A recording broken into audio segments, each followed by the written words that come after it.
Well, the unemployment rate dropped to historic lows not seen in a generation, and that is a significant political boost to the president, who has made the economy a central issue of his 2016 campaign and is certain to be a central theme of his 2020 reelection.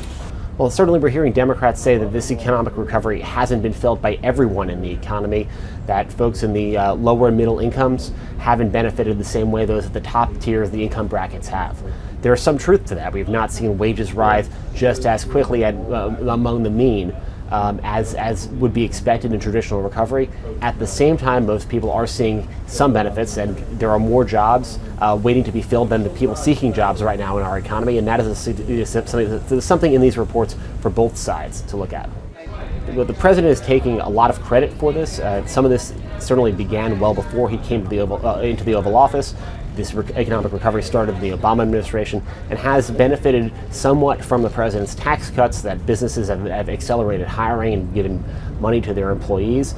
Democrats will say that those policies were not sufficient enough, and their policy proposals would lead to a different outcome. But certainly the president has a decent leg to stand on when he goes out and says that his economic policies have worked.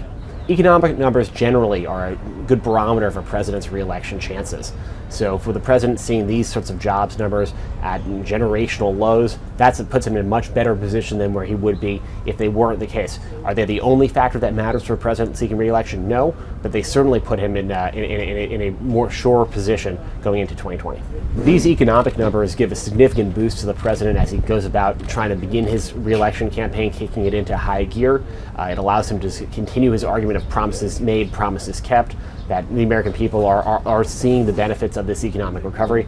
At the same time, we're going to see Democrats struggle with how they talk about the economy and their policy proposals, because they can't just point at the top line economic number. They have to get into the weeds and find different statistics and different ways to communicate with the American people, some who may not feel they benefited as fully from the economic recovery as they may have liked.